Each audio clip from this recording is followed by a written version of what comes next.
Hi everyone, my name is Semaine Mentor, and today I'll just be speaking on effective communication and also just the essentials and the components that go into public speaking in different settings. So one of the first things I want to jump straight into is that when it comes to effective communication, I believe that effective communication always starts with you or the person giving the speech or whatever form of communication it is.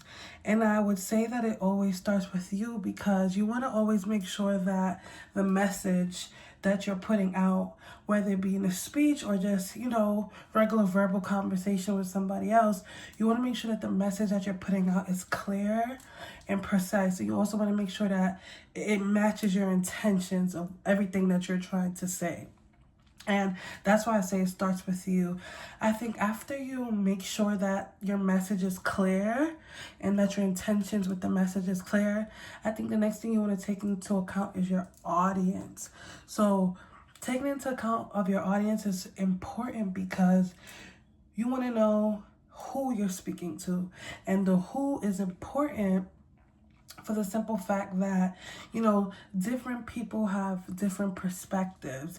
Different people are going to take what you're saying differently.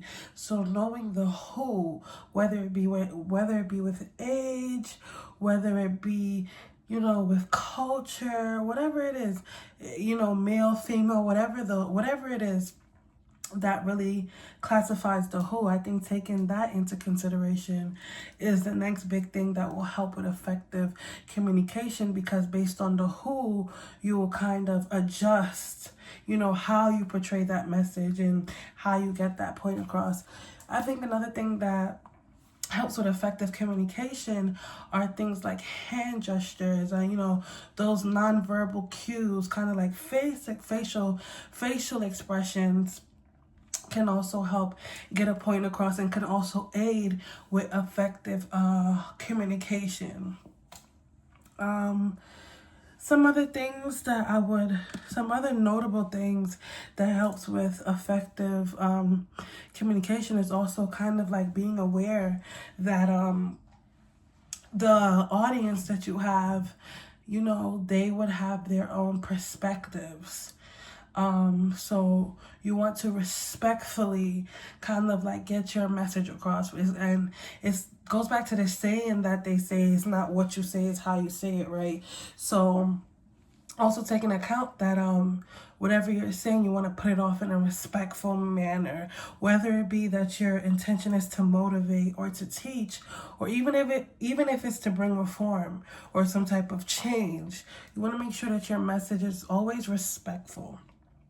When it comes to the setting plays a huge role in public speaking and communication or whatever it is, mainly because let's say we are outside in a public setting. Let's say we're in the middle of a park and your job is to give a speech to pump the crowd up for a prep rally.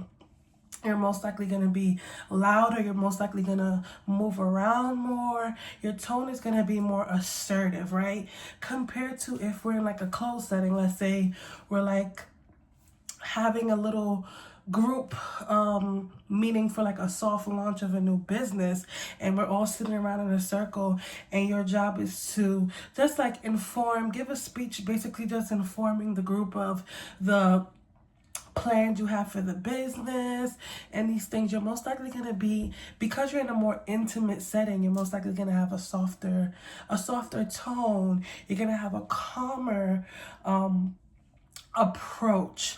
And so things like this is why setting matters. Another huge thing about setting is where you are in the world, because I know I'm from New York City. I know we talk with our hands a lot. Hand gestures is like a major part of our speech and our dialogue.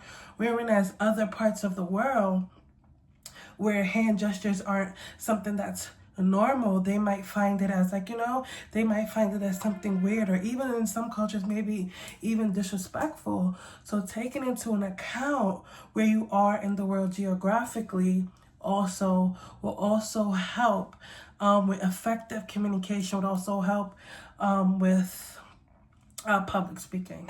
So thank you.